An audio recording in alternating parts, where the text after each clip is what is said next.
Hello प्यारे student, कैसे हैं आप लोग। उम्मीद करता हूं सभी प्यारे स्टूडेंट अच्छे होंगे। तो फाइनली स्टूडेंट्स बात करेंगे अपन इस वीडियो में आपके कक्षा 9वीं अर्धवार्षिक परीक्षा 2025-26 class 9th half yearly examination 2025-26 और सब्जेक्ट कौन सी अपनी संस्कृतम यानी संस्कृत जो आपका सब्जेक्ट है उसके लिए जो क्वेश्चन आंसर हैं वो अपन इस वीडियो में देखने वाले हैं। और बात इस सब्जेक्ट की अगर बात करें तो ये सबसे ईजी सब्जेक्ट होता है। मैक्सिमम मार्क्स यहाँ पे आपका 70 अंक रहने वाला है और टोटल नंबर ऑफ क्वेश्चन यहाँ पे 21 है। ठीक है, और समय आपको पता ही है 3 घंटे 15 मिनट है। तो एक बार एग्जाम से पहले कंप्लीट वीडियो देख के जाना है। डेफिनेटली जो है आपको जो है यहाँ से क्वेश्चन जरूर देखने को मिलेंगे। चैनल पे पहली बार है तो चैनल को सब्सक्राइब कर दीजिएगा। बेल का जो नोटिफिकेशन है उस पर ऑल पे सेट कर देना ताकि जैसे नेक्स्ट वीडियोज अपलोड होंगे ना आपके अदर सब्जेक्ट्स के तो उनके नोटिफिकेशन आप तक पहुँच पाए।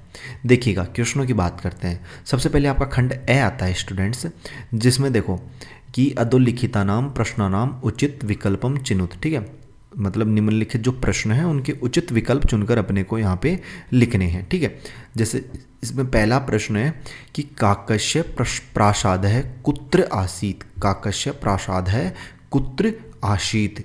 तो इसका जो राइट आंसर है ना वो आपको इसमें कर लेना है स्टूडेंट से। यहाँ पे द वाला ऑप्शन कर लेना है, वृक्षोपरि। द वाला जो ऑप्शन है ना ये आपका इसका राइट होगा। फिर नेक्स्ट क्वेश्चन है सह शब्दस्य तृतीया बहुवचन रूपम अस्ति।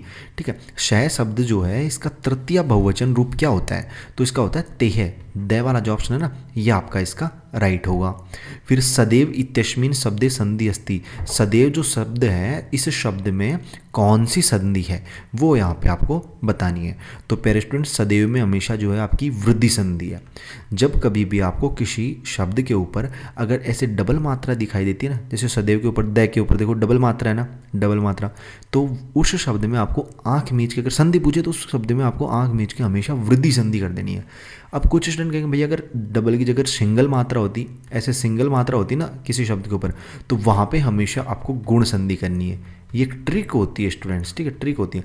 जैसे एग्जाम्पल दूँ मैं गणेश का। ठीक है, अगर गणेश की अपन बात करें, मान लीजिए गणेश में अपने को पूछे कि कौन सी संधि है, तो ऊपर एक मात्रा दिख रही है ना, तो इसमें आपकी गुण संधि होगी।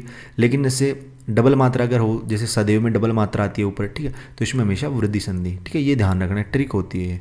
बाकी यहाँ पे देखो नेक्स्ट प्रश्न अपन देख लेते हैं कि लोह तुला नामक पाठ है कस्मात ग्रंथात ग्रहणम अस्ति। ठीक है, लोह तुला जो पाठ है ये किस ग्रंथ से लिया गया है। तो प्यारे स्टूडेंट इस प्रश्न का राइट आंसर जो है वो आपको यहाँ पे सह वाला ऑप्शन कर लेना है, पंचतंत्रम। पंचतंत्रम। और दिगु समासस्य उदाहरणम अस्ति। दिगु समास का उदाहरण कौन सा है, तो इसका राइट आंसर आपको ब वाला ऑप्शन कर लेना है, दश पात्रम। दश पात्रम। और मलिका मोदकानी रचयन्ति किम करोति। मलिका मोदकानी रचयन्ति किम करोति। तो इस प्रश्न का राइट आंसर आपको ए वाला ऑप्शन कर लेना है, शिव स्तुतिम। ठीक है, ए वाला जो ऑप्शन है ना ये आपका इसका राइट हो जाएगा स्टूडेंट्स। देखो नेक्स्ट प्रश्न अपन देखते हैं, आगे के प्रश्न अपने। और प्रश्न मैंने आपको देखो पिछले वीडियोस में बताया है। ठीक है, इस वीडियोस में बता देता हूँ। अगर आप लोगों ने अभी तक अगर एप्लीकेशन के ऊपर अगर ये क्लास 9th वाला बैच परचेस नहीं किया है तो इसे जरूर से परचेस कर लेना स्टूडेंट्स। ओनली फॉर 299 का ये बैच है जिसमें आपको ऑल सब्जेक्ट्स के सभी विषयों के प्रश्न उत्तर मिलते हैं। अगर अपन जो SST का पेपर हुआ था उसमें देखो कितने नंबर के क्वेश्चन आए हैं। जैसे आप PDF ओपन करते हो तो आपके सामने कुछ इस तरीके से PDF ओपन होती है एप्लीकेशन में। ठीक है, हम लिख रखे होते हैं महत्वपूर्ण प्रश्नोत्तर। ठीक है, जिसमें देखो प्रश्न था कि धुरी राष्ट्रों में कौन कौन से देश शामिल हैं। ये प्रश्न आपके पेपर में था एज इट इज, जिसका उत्तर आपको करना था कि धुरी राष्ट्र में मुख्य रूप से जर्मनी, जापान, इटली शामिल है जिन्हें द्वितीय विश्व युद्ध के दौरान मिलकर लड़ा था।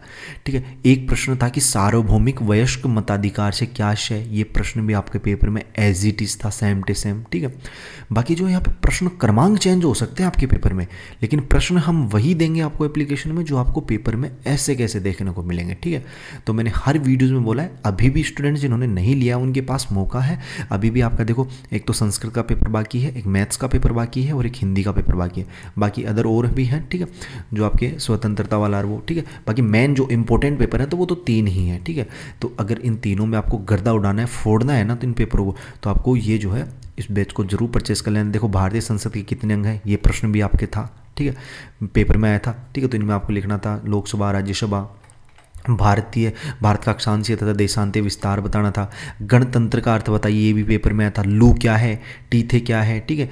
और भारत में निर्धनता संबंधी आंकड़े सांख्यिकी किसके द्वारा एकत्रित किए जाते हैं। ये लगभग प्रश्न हमारे एप्लीकेशन में जो थे ना वो आपको लगभग आपके पेपर में थे। तो अभी जाइएगा प्ले स्टोर पे जाइएगा, सर्च कीजिएगा Y2 पॉइंट। प्ले स्टोर पे जाके क्या सर्च करना है आपको, Y2 पॉइंट। तो अपना एप्लीकेशन आएगा, इस एप्लीकेशन को आपको इंस्टॉल कर लेना है। इसमें जो है स्टूडेंट्स आपको जो है जैसे इंस्टॉल करोगे ना, ओपन करोगे तो ऑल कोर्सेस वाले पे जाना है, या फिर ऊपर स्लाइड में भी दिख जाएगा 9th का कोर्स, ऑल कोर्सेस में जाके और क्लास 9th वाला ध्यान रखिएगा RBSE बोर्ड लिखा होना चाहिए, उसको आपको बाय नाउ करना है। बाय नाउ पे क्लिक करना, फिर से बाय नाउ का ऑप्शन आएगा, फिर से बाय नाउ पे क्लिक करना है, फिर पेटीएम वगैरह के ऑप्शन आ जाएंगे। तो यहाँ से आपको जो है इसमें पे करके और इसको परचेस कर लेना है। बाकी अगर सोचोगे कि परचेस करें नहीं करें, आएंगे क्वेश्चन नहीं आएंगे, तो वो आप फिर सोचते रह जाओगे। और डेफिनेटली इसमें आपको ईयरली एग्जाम के लिए भी क्वेश्चन मिलेंगे। बाकी देखो यहाँ पे सेकंड प्रश्न आपका कि अधोलिखित गद्यांश पठित्वा एतद्धारित प्रश्नानाम उत्तराणी यथा निर्देशम लिखत, ठीक है। मतलब इस गद्यांश को अपने को ध्यानपूर्वक यहाँ पे पढ़ना है, फिर इसमें से जो प्रश्न पूछे हैं उनके अपने को आंसर्स देने हैं। तो ये बहुत ही सरल प्रश्न होता है गद्यांश वाला, ठीक है। कि अस्मिन संसारे असंख्या भाषा संति, कि हमारे संसार में असंख्या यानी अनगिनत भाषाएं हैं। तासु भाषासु संस्कृत भाषा सर्वोत्तमा विद्यते, उन भाषाओं में संस्कृत जो भाषा है वो सर्वोत्तमा यानी सबसे उत्तम है, ठीक है। और फिर इस तरीके से आपको पढ़ना ही है। अब देखो अश्य गद्यांश से समुचित शीर्षकम लिखित, इस गद्यांश का समुचित शीर्षक आपको बताना है। तो देखो शीर्षक का मतलब ये होता है कि उस गद्यांश में किसके बारे में बताया गया है वो उसका शीर्षक होता है। अब अगर पूरे गद्यांश को अगर आप लोग पढ़ोगे तो इसमें अपने को जो है संस्कृत के बारे में इसमें बताया गया है, ठीक है। तो यहाँ पे इस गद्यांश का शीर्षक भी क्या हो जाएगा, संस्कृत भाषा हो जाएगा। गद्यांश का मतलब सॉरी क्या पूछा है, शीर्षक। शीर्षक का मतलब होता है एक तरीके से टाइटल, ठीक है। जैसे अपन कोई मूवी वगैरह देखते हैं, फिर कोई स्टोरी सुनते हैं, कोई कहानी सुनते हैं, तो उस कहानी का नाम क्या है एक तरीके से, ठीक है। अब ये गद्यांश इतना बड़ा गद्यांश है लेकिन इसका नाम क्या रखें वो होता है शीर्षक, ठीक है। किसके बारे में बताया गया है इसमें, तो इसमें लिख लो आप संस्कृत भाषा, क्योंकि इस गद्यांश को अगर आप लोग पढ़ोगे तो इसमें संस्कृत भाषा के बारे में वर्णन किया गया है। तो संस्कृत भाषा ये आप लोग इस गद्यांश का शीर्षक दे सकते हो, जिसमें आपको 1 नंबर ईजिली मिल जाएगा। एक पद में उत्तर देना है। सर्वोत्तम भाषा विद्यते, सर्वोत्तम भाषा कौन सी है, इसमें भी आपको आंसर संस्कृत भाषा ही करना है, ठीक है। संस्कृत भाषा लिख लेना है इसमें। फिर जगत सर्वासाम भाषाणाम जननी का अस्ति, जगत की जितनी भाषाएं उनकी जननी कौन है, तो इसमें भी आंसर आपका संस्कृत भाषा आएगा, ठीक है।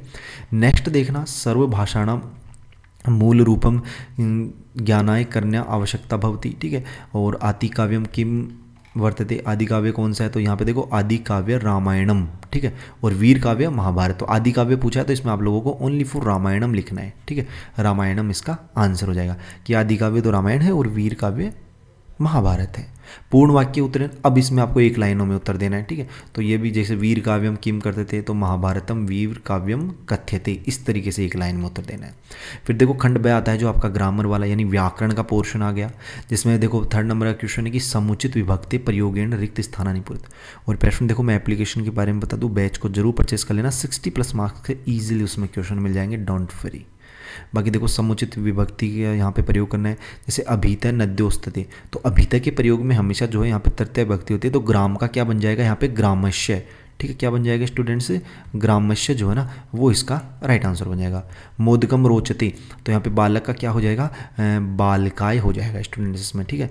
बालकाय, राइटिंग समझ में नहीं आ रही ना तो जो मैं बोल रहा हूँ ना वो सुन लेना। और बही गच्छवंती, तो विद्यालय है ना तो विद्यालयात हो जाएगा इसका, ठीक है।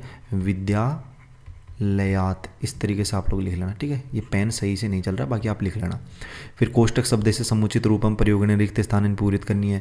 यहाँ पे जो आपको संधि विच्छेद दे रखे हैं इनको संधि मिलान करना है, फिर संधि का नाम लिखना है। संस्कृत शब्द से लिखित इन संख्याओं को संस्कृत भाषा में लिखना है, इसमें समास बताना है, ठीक है। समास विग्रह करना है, संधि विग्रह करना है, संधि का नाम लिखना है इन क्वेश्चनों में, तो इनकी भी प्रैक्टिस जरूर करना। और जो वीडियो में अपन क्वेश्चन देखते हैं ये वेरी मोस्ट टाइम पे क्वेश्चन है, ठीक है। तो इनको बिल्कुल भी स्किप मत कर देना, डेफिनेटली आपको यहाँ से क्वेश्चन जरूर मिलेंगे। बाकी किसी भी प्रकार का कोई डाउट हो वो कमेंट बॉक्स में बता सकते हैं। और अगर आप लोगों ने बैच परचेस नहीं किया तो बैच को जरूर परचेस कर लेना। बाकी जो है आगे की कुछ क्वेश्चंस और हैं वो मैं नेक्स्ट वीडियो में कवर करवा दूंगा। तब तक चैनल को सब्सक्राइब नहीं किया, चैनल को जरूर सब्सक्राइब करें, बेल का जो नोटिफिकेशन उस पर ऑल पे सेट कर लें। मिलते हैं जल्दी नेक्स्ट वीडियोज़ में से होश हम जोश के साथ, तब तक सभी मेरे स्टूडेंटों को बाय, धन्यवाद, टेक केयर।